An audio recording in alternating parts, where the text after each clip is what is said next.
Hi, welcome to Healthcare in Context. My name is Charlotte Safrit. I am a breast cancer survivor, a caregiver, and a patient advocate, and I'm the founder and creator of charlottepxp.com. And this is my partner. Hi, I'm Caitlin Holcomb, founder of Wellness Communities. I'm a certified community health worker through Baylor Scott & White, and shortly after earning my MBA, I quit my job to start focusing full-time on helping people to dwell in wellness. And welcome to our series, Healthcare in Context. We call it this because contextual care matters. In fact, evidence shows that paying attention to contextual care factors improves the likelihood of positive medical outcomes by 70%. We want to clarify, neither one of us are doctors. Nothing that is discussed in these interviews should be construed as medical advice. I'd like to move on next, and Chocolate, because I started with you last time, I'll start with Julie this time. I'd like to move on next to pain points and improvements in that screening and diagnosis process. Part of what we're bearing in mind is there is an increase of provider groups and health systems listening to patients as advisory boards and in advisory councils. And we love that we are aiming for actionable takeaways about how to make things easier in the patient experience. So any pain point that you found along the way, potential improvements, etc., would love to hear. Julie, your thoughts?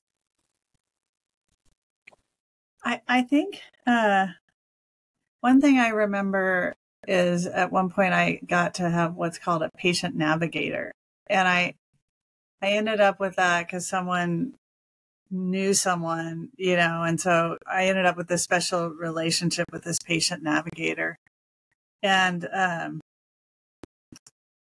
I mean, you're not always, super rational when you're going through stuff like that. And so having someone that's very calm and knowledgeable, as a patient navigator who I could call on when I was waiting for results I remember that being really helpful once I got it. In the absence of that, I just remember, well, I think once you have a diagnosis, you start to have a plan.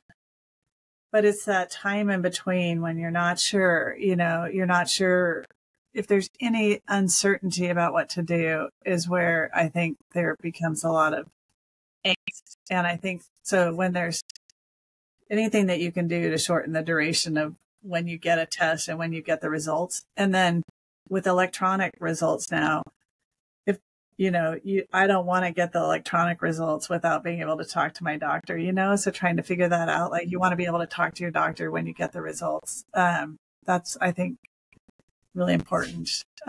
Julie, I think you make an excellent point there that one of our prior panelists made on, who has a healthcare background, and she talked about, she would immediately go into her chart and immediately view the results, but she has a little bit of that health knowledge and health background and professional health literacy. So you bring up a really interesting point about also like that though with the doctor to help explain what is something to worry about and what's not something to worry about.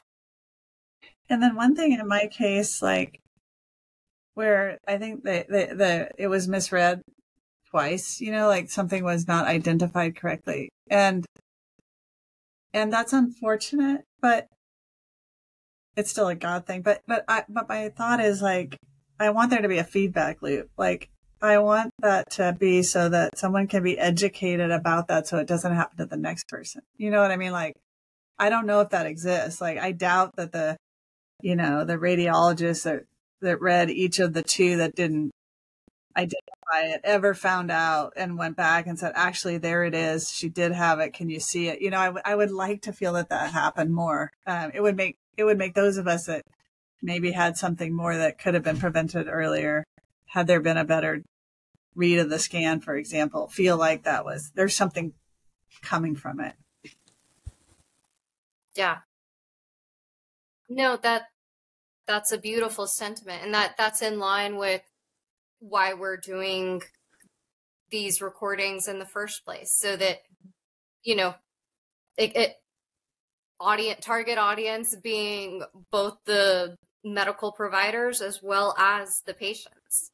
And as Chocolate, as you said it, if we can just reach even one person and make it for that one person, then we will have achieved what we set out to do. Wouldn't you love to know if your feedback helped save the next person or helped change it for the next person? I wish there was some way that we could very easily as patients go in and like leave a review and have them come back and say, oh, we've talked to them and we've made sure that that's never going to happen again. I mean, they're human, right? And you don't want it to be like, it's just an educational improvement process. Even if it's not just that particular doctor, but they use it as a case study, like, okay, this, we're all human, but like, this is an example of how someone missed it because of whatever, to feel like that's being used as educational. Yeah, not about a reprimand or anything, but about really learning so that we can all have better. Right. And because you care about the next person, right? So, Chocolate, coming to you next. Pain points, particular improvements in that screening diagnosis portion of your story. I think for me, what I have learned, one of the things I've learned in terms of the screening process is don't take no for an answer. I think that when we go and see our doctors, we have to educate ourselves and we have to advocate for ourselves. A lot of times we can go in and we can say, oh, I'm hurting here, or this is going on. And we can really get pretty much pushed aside, brushed off like it's nothing. One, like we don't even know our own bodies, and we do. And then two, just the stereotypes. I think that is one of the things that really stood out to me of just, being able to have a voice to advocate for myself, but also having the friend support to help advocate with me and for me. I think the other thing is just also paying attention to how you're treated when you go in. It is a thing. I don't care what no one says. It is a thing to be discriminated against in the healthcare industry, in the healthcare world. Oftentimes people are like, the first and foremost, the first question you get is, do you have insurance? And so imagine if I said no, right? All the challenges in hurdles and just the disadvantages that I might have to go up against. And then I have to worry about, am I actually really truly getting quality care?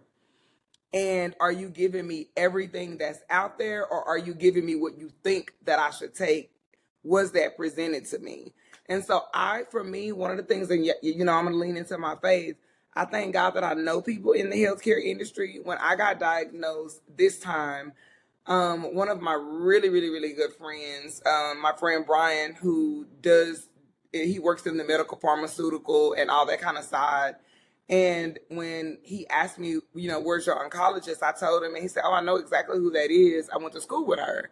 And so, I thank God that, I had somebody to advocate for me on the front lines and behind the scenes. But I also went to my doctor and I told her, my friend knows you. So it kind of gave me a little clout to make sure that I was getting the treatment that I needed.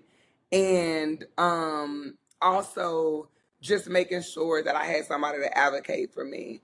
And so for me, I feel like if people could really have access to the healthcare that they need, and not the things that are being forced down their throat, the things that they actually need, that they agree to taking, that is a great start. And give me all of my options. Don't come back in with one option saying, this is what we're going to give you. No, I need the list of the 3 or 4 options, and then I need to be able to make an informed decision about what is good for me. So that is what my thought is on how people can advocate for themselves. Yeah. Both of you have an amazing amount of strength. I cannot imagine the fear and the emotions that would be going through my mind that would also make me feel like information overload in that moment. So thoughts on balancing that? So for me, one of the things that I think about is I'm very big on direct communication. I just always believe in being a sharpshooter, saying what I need to say, and I also like that form of communication for myself.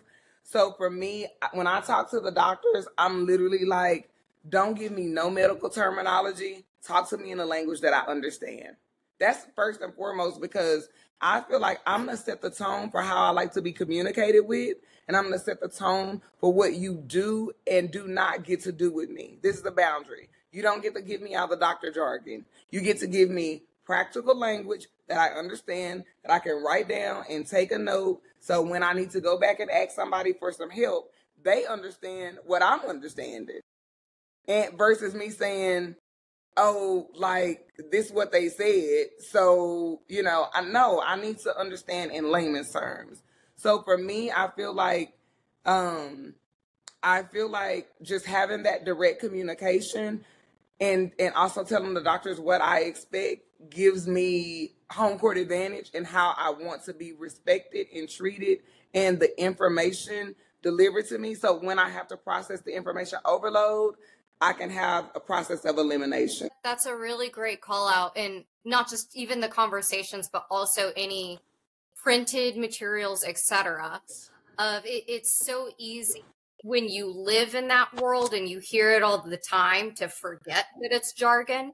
But that's such a great call out to have awareness of, no, but this is jargon, might be a communication barrier. Right. Did you have anyone come with you to your first appointments? Because I feel like for most of the people who were able to do that, it was really helpful, because I know I felt like I was just sort of in an emotional state of shock.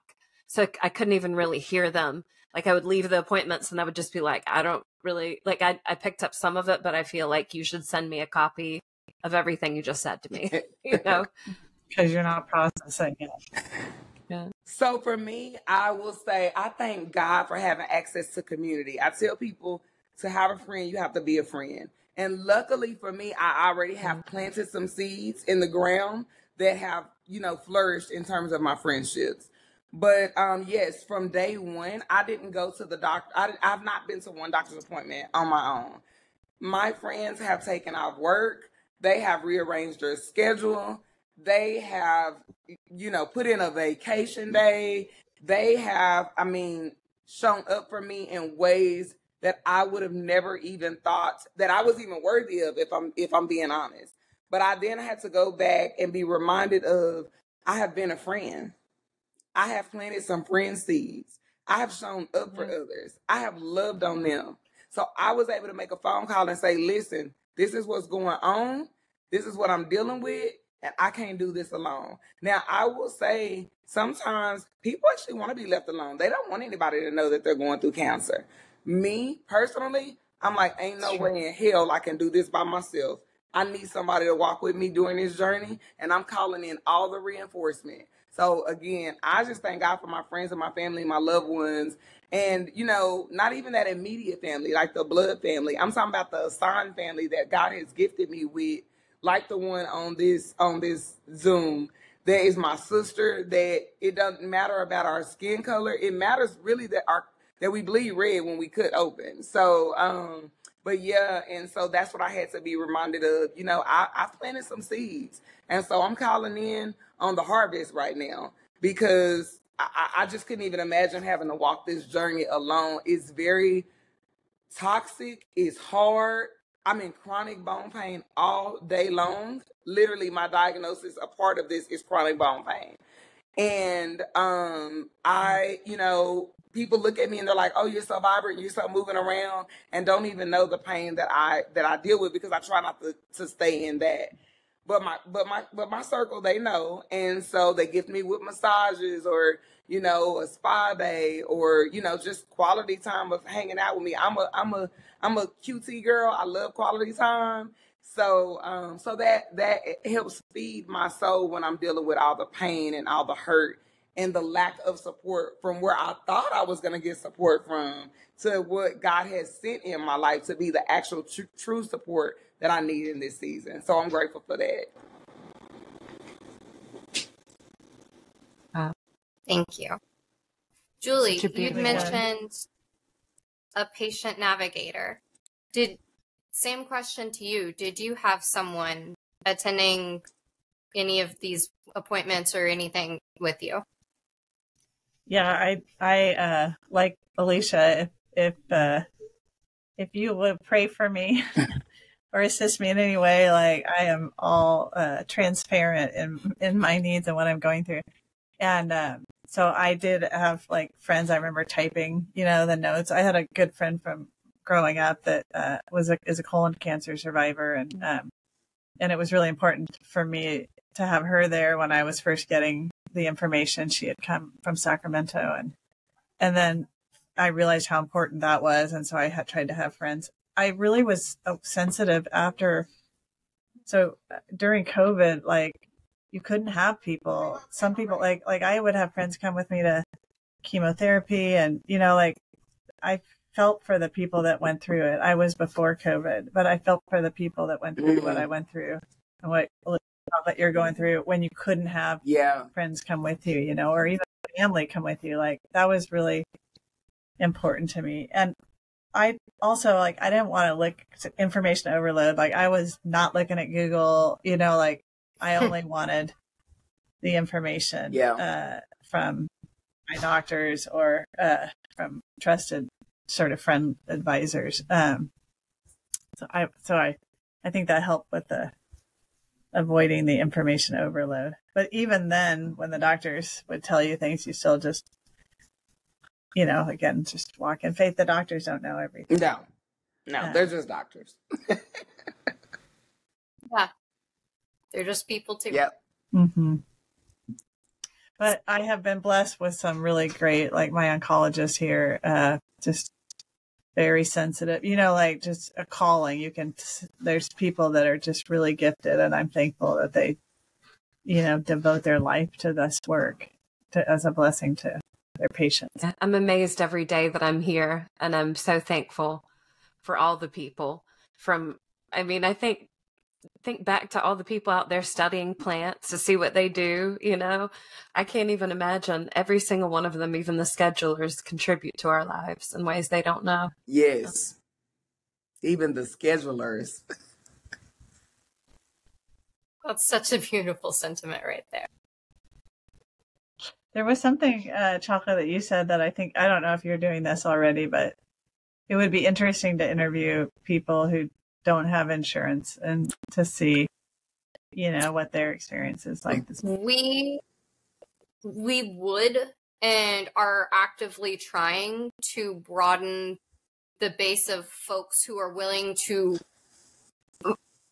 verbally share their stories. They're more willing to participate in a survey, but like you called out, and very understandably so, that these are not easy conversations, and it's conversations where y'all are going in and reliving some of the hardest parts of your life. So we very much understand, not everyone is going to be open to sharing their stories, but we are actively open to accepting more diversity in our voices and want that.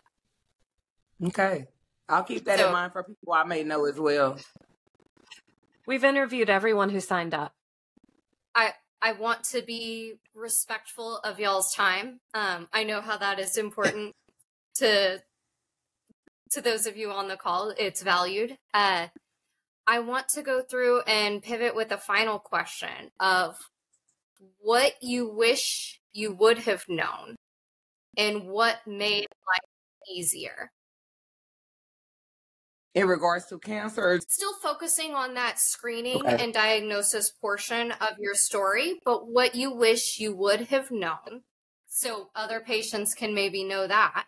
And what did make life easier? I love that both of you have given tangible, practical examples of how those who love you can step in and make life easier. So I'd love to hear what you wish you would have known and what did make life easier.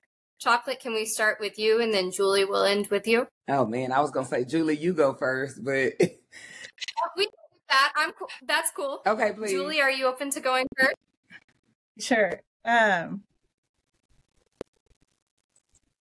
think I wish I'd have felt more empowered to get a second opinion earlier. Like, I just sort of always thought, it just never dawned on me that there might be a mistake, you know? So I think now that I realize, you know, just how it's an art to an extent, you know, reading some of the complex scans, like I think I wish I'd have gotten a second opinion, and I wish I'd have just felt like that was sort of comfortable. And what was the second part of it? What made life easier? Gosh, I get so many things that we've already covered, like really great doctors, really good friends, you know. So, but one thing that I also benefited from was, like, there's a cancer support network, you know, where I had like a support group kind of thing. If people had gone through different cancers. Honestly, I think, and this is like something I wish that, I think mostly it involved people that were going through it at the time in sort of the same phase. But I think it would be helpful, I think, and encouraging to hear from people that have been at different phases, you know, like, like, for example, learnings that Chocolate that you have, that you could tell people that are just entering it. There's, I don't know. Anyway, support that I also had the support of my employer. Like, I could take the time off, you know. I think there were people that were going through it that were like, you know, they're having to go clean houses. I'm like, just so thankful, for the ability to have been able to. There were part of me that thinks when I took time off that I was maybe a little bit of, I don't know, like, it was just such a shock to my system because I'd been working, you know, so regularly. Then to be like not working at all was kind of also a shock to my system. But I think just to have that flexibility was really important, and just prayer warriors and friends that, like Chocolate said, God put in my life at that time when I needed them. I'm so thankful that you had such a great support system. And you're right. I feel like all of us who have ever been through this, if we wanted it, I think it would be amazing to have a mentorship kind of program where we could talk to people who had been through it. So I feel like it's really helpful when you're making decisions, especially in that beginning part. One last thing, and I know but God put this woman in my life. She had worked here with me, but she had gone away, and literally there was no explanation for her calling me when she did. But she was a survivor, and from the littlest things, like giving me like mantras to repeat, songs to say, you know, like, just, I mean, it was just the littlest things of, like, little things that you can do each day just to remind yourself that this is not your life, you know, that this is a part of who you are, but it doesn't define you. And just, again, finding joy and casting out fear and all that. Like, was like, so, and she's still one of my best friends, but I'm so thankful that God put her in my life when he did. Sorry. Thank you. That's wonderful. Chocolate, coming over to you. Would love to hear your thoughts. So for me, I wish that I would have known about all of the other resources that were out and available. For example, house cleaning services. I did not know that cancer patients could get house cleaning services. So for me, I wish that I would have known that. That is a very big deal that I did not know the answer to. And I wish I would have had that. The other thing that I wish that I would have known is that that I could go to counselor support community more than one time a week, because I actually needed it more than one time a week. When I first got diagnosed the first time 10 years ago, I worked for an employer that wasn't so generous and wasn't so kind. And that was a hard pivot and moment in my life. So that is what I wish I would have known. What I'm grateful for friends and family. I'm grateful for those people who literally showed up for me and took me to every doctor's appointment then, and who are doing the exact same thing for me 10 years later. I'm so grateful for that. When I think about my now community that is surrounding me with love, prayers, and support, I never had no one set up a GoFundMe for me 10 years ago. Now I had friends do that for me right now to help me with my medical bills and medical expenses and scans and all the stuff. I mean, I never had an Amazon wish list 10 years ago. So I have friends that set me up an Amazon wish list so people can know exactly what to order me and to buy me without them having to ask me, and it ships directly to my house. I did not have that 10 years ago. So I'm grateful for that. I'm grateful for people who sponsor massages and spa packages for me to help me deal with the chronic bone pain in my body and the way my muscles and the tension is really, really hard. So that's what I didn't have that 10 years ago. So I'm so grateful and I'm so thankful for those people who come alongside me. And last but not least, I'm so grateful for the support that I have that prays for and with me. Listen, sometimes I ain't got nothing. I can't even say nothing, but all I do is cry. And the tears get real heavy because I'm currently in a time in my life where I'm single and I live alone. And so, yeah, the nighttime gets hard. It does. And I'm not afraid to say that. It gets hard. And so I thank God for the friends that remember that I take chemo at 12 o'clock noon and they're sending me, thoughts and prayers that they're thinking about me, but also covering me at night when I am alone and when the tears get heavy and when I feel so isolated, and I don't take those things for granted. So that's what I'm thankful for. And I'm just thankful for life. I'm thankful that I have a job that I can go to in this season of my life, where I don't always have to show up if I'm not available to come into the office and work. I can work from home, or, I sometimes take my computer with me to my doctor's appointments, because I'm there several hours. But I am so grateful for, just this season of my life and the support I have. So yeah. Thank you. Thank you for asking. I'm so glad. Thank you're you so for supported. sharing. Yes, me too.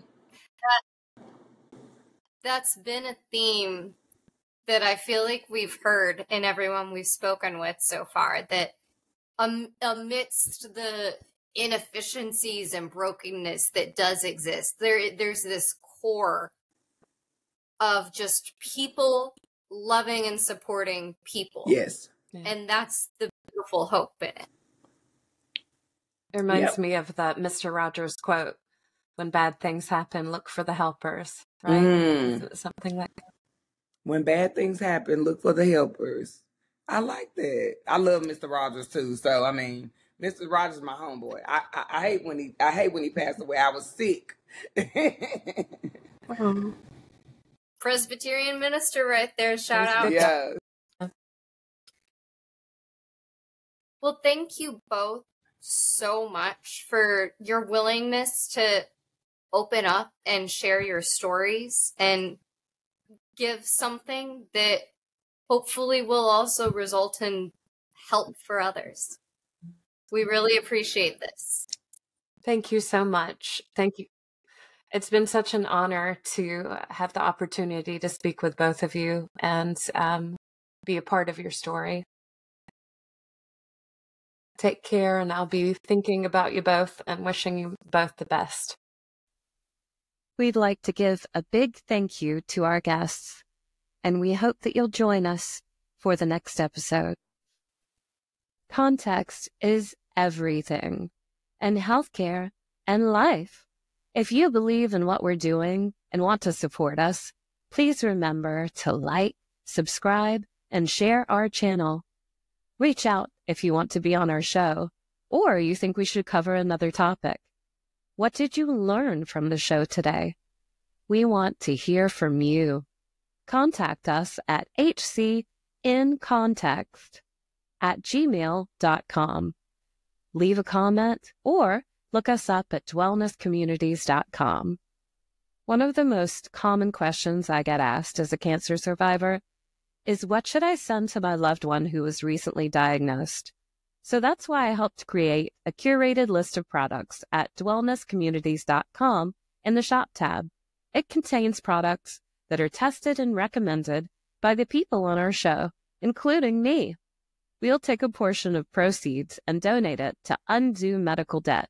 For every dollar donated, it will pay off $100 of debt.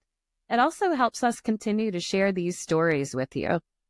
We wish you wellness. And if you aren't feeling well, remember, there are people out there working hard to make you feel better. See you soon. Until then, take care of yourself and stay cozy.